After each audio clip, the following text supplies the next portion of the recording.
To unpack the story further, I'm joined now by Jabu Mbalula, who is the MEC for Community Safety, Roads and Transport in the Free State. A very good evening to you, MEC. Thank you so much for joining us. Now, this was another horrific accident that took place in the Free State. I believe you were at the accident scene. Tell us a little bit more about what transpired.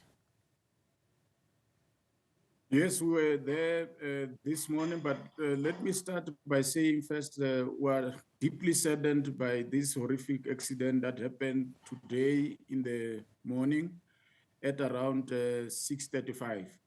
It is an accident in which a bus and a truck were involved. We immediately rushed to the scene, myself and the Premier, just to support the team and those that were injured. What we found there, what was confirmed right at the accident scene, is that 10 people were dead by the time we arrived. One seriously injured person also succumbed to the injuries on the way to the hospital.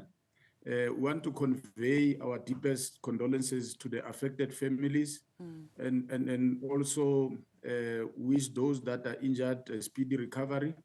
We want just to pass a message once more, because this is the second accident that happens on our road. Last week, like it was correctly said in one of the clips I saw here, we had to bury 8 people. 2 of them were coming from Velcom, and 6 others were in Virginia. Also in that accident, it was a truck and a minibus taxi. We want to make a call to all our road users, the drivers. Let's please obey the rules of the road. It seems that we will have to step up and mount a very concerted road safety program, including visibility in all our key identified roads in the province, so that we try by all means necessary to avoid all the accidents that might happen. We want to caution drivers, let's do as always advised. Do not drive long distances without resting. Do not drink and drive. Obey the rules of the road. Stick to the permitted speed limit in all the roads. It was raining today in the morning in Bloemfontein, but it was not a heavy rain that can impact the visibility of the drivers. Even that road where the accident happened, N8, it's a drivable road. It's a road that was that was built not long ago. You can see when you look at the clips, it's a drivable road. At this stage, we do not know for sure what is the cause of the accident. Investigators will tell us once they've concluded their investigations. But the message is simple. We'll continue to make sure that people arrive alive whenever they travel on our roads. So we will have to step up a very serious road safety campaign.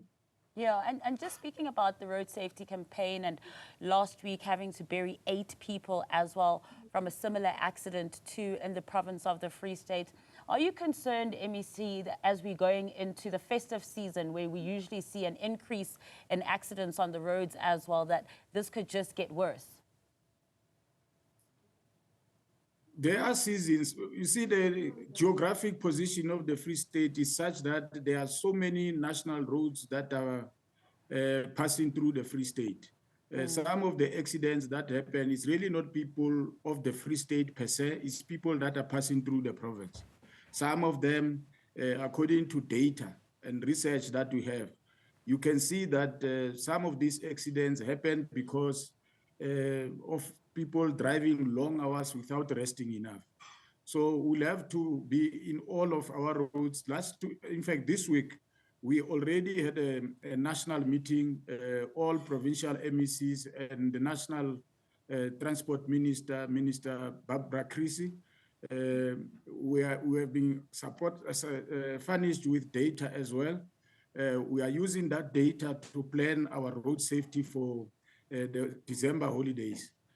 We will have to be present in all our routes to make sure that we avert possible accidents again. It can't be that so many lives in a short space of time are lost on our routes. Yeah, and according to that statement that was issued shortly after the accident and also shortly this evening from the office of the Premier as well, the loved ones of the deceased had not yet been notified as identification process was still underway. Is that identification process still underway? Have all loved ones of the deceased now been notified?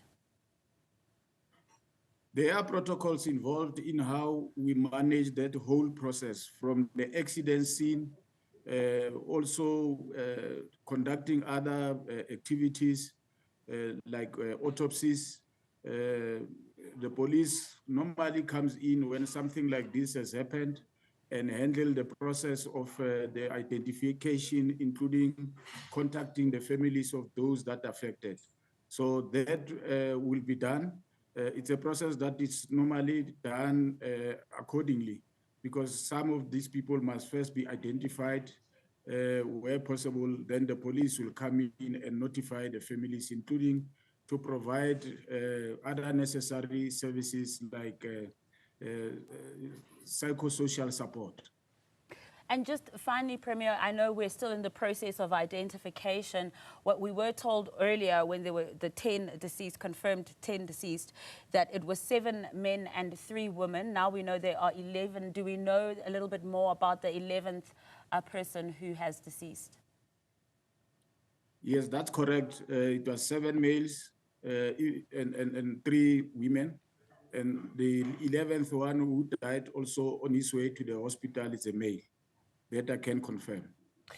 MEC, thank you so much for that update on that horrific crash that took place earlier this morning in the Free State. Really appreciate your time and the information on that. That is MEC Jabu Mbalula.